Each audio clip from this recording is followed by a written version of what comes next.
Paul Plant 2, episode 1. All my plants are dead. Push me to the edge. All my plants are dead. Dude, Winter Storm Uri came through and devastated my year 1 garden. But when life gives you oranges, you make bootleg lemonade. I'm telling y'all this, man.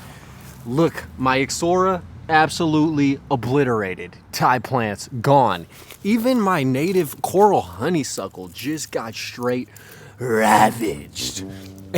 And this is just the front yard bed. My backyard obliterated. The side of my house ran through. I'm telling you guys, this is like a massacre. It's like the weather was a serial killer to my plant populace, and this is just absolutely outlandish. Now, one survivor that is a native to Texas is the Silverado sage. I'll put the scientific name right here, but everything else is just downtrodden and absolutely gone. Now, this might seem bad, but it actually is better because I planted a lot of non-native species which don't help the environment, don't really help the butterflies, the bees, the insects, and the birds. And that's all I'm here for, is to help these goals. Mine. But yeah, guys, today I wanted to correct some of the mistakes, go grab some plants, even though a lot of the nurseries and local home improvement box stores have gotten smoked as well. But today I am putting in some plants in my front yard garden. And plant number 1 is a dogwood. Yes, the canine plant. Pink flowering variety. Hopefully you guys can see that tag. It was $30 at Lowe's.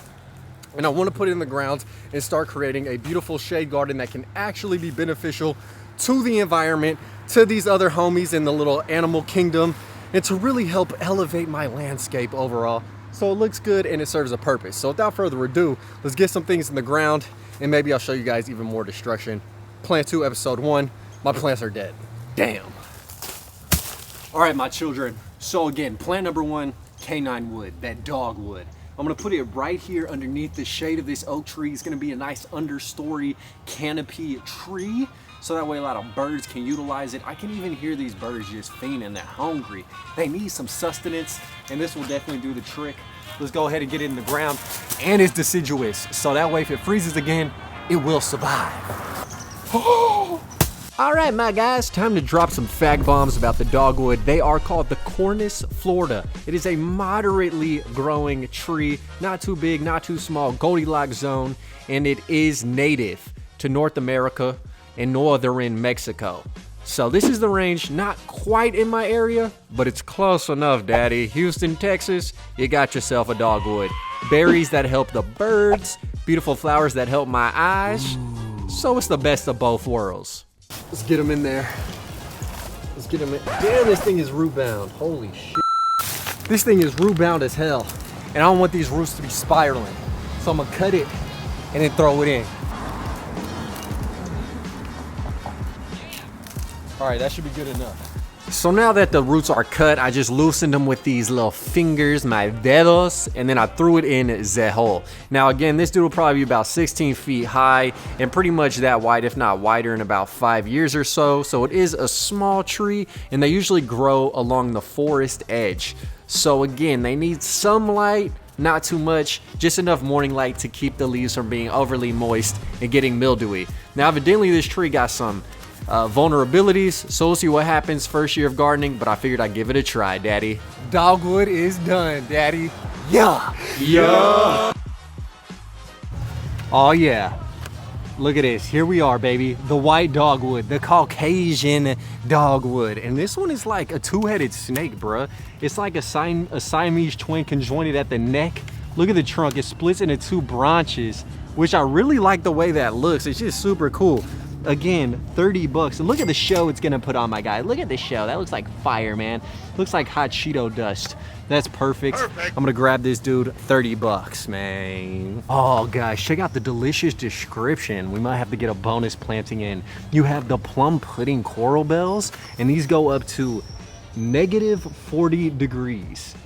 That is definitely what I need in times like these, are some super cold resistant plants. So yeah, I'm gonna grab a couple of these dudes, maybe the biggest ones I see. Nice and purple, coating, color scheme, and they come back every year. Dude, why not? Oh man. I don't know how I fit this in my car, but I did, and I ain't even mad.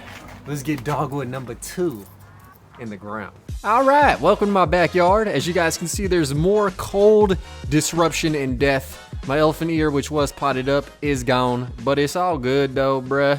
I decided to go ahead and throw in the white flowering dogwood on the side of my property, right underneath the oak tree, once again, right on the edge, where it'll get some light and it'll get some shade at the same damn time. And yes, it was root bound initially as well.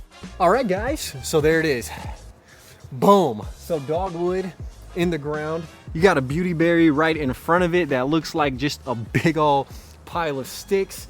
And then I did have some Japanese bullshit that I threw in here before I knew anything about what was good.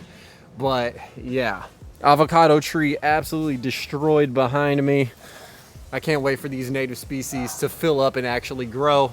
And then you have citrus row, which is behind me as well. And the only thing that really looks good out of it is the kumquat, bro. Like, I don't know what it is, but the kumquat tree survived.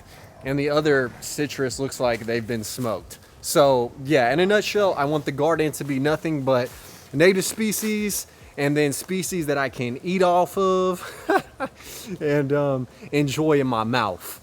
Now, we do have some bonus footage, which is me throwing in the coral bells as well. So let's get those in the ground and have a nice little edumacation lesson as well. Coral bells are going front and center of these beds, right where anybody and their mama can view them from. So let's throw them in. All right, guys, welcome to the wild world of Huecheras, man. AKA the coral bell, as some people may know them.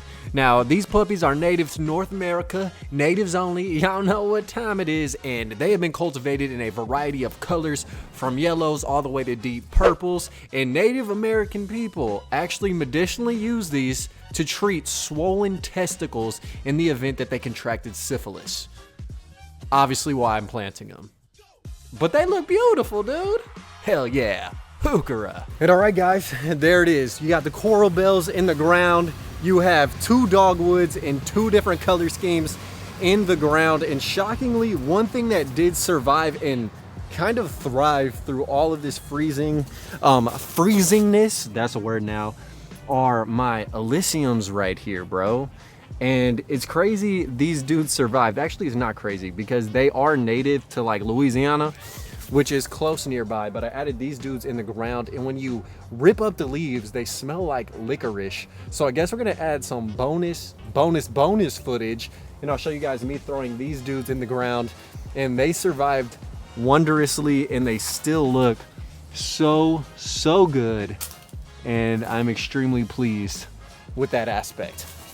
Anyways, if you guys enjoyed Paw Plan 2 episode 1, please like, comment, and subscribe. Stay tuned, more Plan 2 videos coming soon. And until next time, I'm locked, I'm loaded, and I'm out.